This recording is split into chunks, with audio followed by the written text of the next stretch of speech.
бир катуу талкуу болуп аткан маселеге келели. Мына жер кодексине өзгөртүүлөр демилгеленди.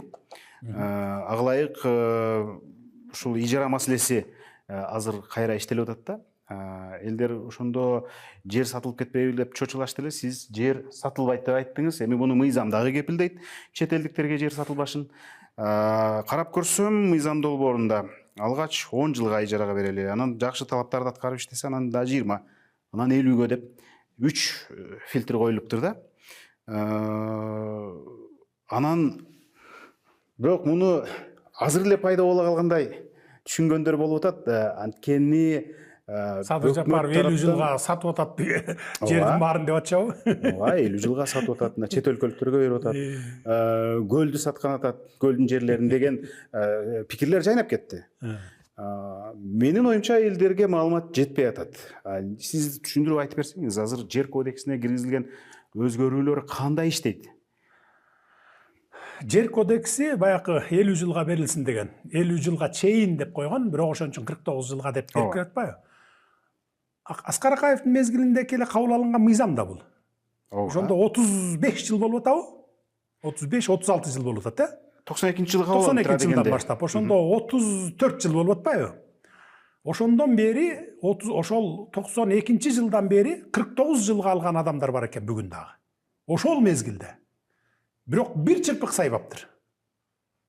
Тескерисинче не кылган дебейсизби? Башка бирөөнө саткан экинчиге, экинчиси үчүнчүсүнө саткан, үчүнчүсү төртүнчүсүнө саткан да. Мына менин жерим бар 49 жылдык, анан 48 жыл калды, 45 жыл калды, анан 35 жыл, 30 жыл калды депчи, түшүндүңүз да? Ооба. Перепродажа бар. Мындайча айтканда, орустар айтканда, воздухтан акча жасашкан да, сата берген да, минтип бири-бирине жүрүп. Бирок бир тал чырпык сайган эмес. Бүгүн да ошондой жерлер бар мынакей. Анан не кылдыңар дебейсиңерби? Биз ревизия кылып чыктык бардыгын. Кылгыла давай, карагыла деп, жерлерди карагыла деп эмнеден келип чыкты бул? Бизде республика боюнча айыл өкмөттөрдө, айылдарда катып жаткан жерлер бар экен, айыл өкмөттөр. 100 гектар, кээ бир айыл өкмөттөрдө 1000 гектарга чейин. Бирөөнү оформить этип берип коет экен 10 жылга, 10 гектар жерди мисалы. А бирок анын учетто жок. Налогун да төлөбөйт, учетто да жок, короче, башка жерин. Мисалы 1000 гектар жери болсо 900 гектар бар бизде деп көргөзүп жүргөн. Ушуну ревизия кылгыла дагы 1 квадрат метр жерди спутниковый карап эле билгедей бололу деп биз азыр инвентаризация жүргүзүп атабыз. Жылдын аягына барып бүтөбүз, болбосо 27-нин ортосуна чейин барып бүт республика боюнча бүтөбүз. Ошондон келип чыгып калды да. Анан канча жер 49 жылга берилген деп аны ревизия кылсак, бири-бирине сатып эле кете берген да, баягы көк китепте эле 49 жылдыкты деп. Анан ошондон келип чыкты. Не кылалы деп туруп анан кой, мындай болбойт. Жерди алдыңбы 49 жылга, алсаң сал сен. Сала албасаң кайра өкмөткө өткөрүп бер.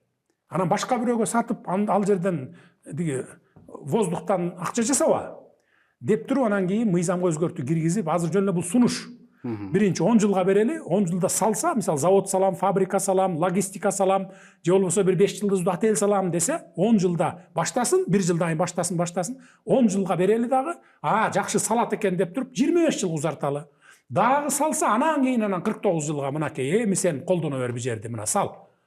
Деп ушинтели деп атабыз да. Жанагындай биздин эле кыргыздар ал иностранецтер саткан эмес антип. 49 жылга алып алган биринчи, экинчи кишиге эмес. Биздин өзүбүздүн эле кыргыздардын жарандары эле. Ушинтип сатып жүргөн да. Анан ошону жок кылыш үчүн биз баягы мындай мамлекет күтүп отура бербеш керек да 35 жыл. Туурабы же туура эмеспи? Албетте иштеш керек. Завод фабрика салам деп алдыңбы, сал. 35 жыл мамлекетти күттүрбө, элди күттүрбө. Эл талап кылып атат, жашообуз оңолсун, рабочий место түзүп бергиле, тентибейли, өзүбүздүн өлкөбүздө иштейли деп, туурабы? Ооба. Анан сен эле 100 гектар жерди алып 35 жылдан бери бул менин жерим деп, же бир чырпык сайбай кармап отурсаң кандай болот анан? Ошону анан кийин мен киргиздирип атам да өкмөткө. Киргизгиле, жогорку кеңеш келсе карагыла, обсуждать эткиле, анан талкуу кылып алып келгиле мага. Түшүндүңөр да?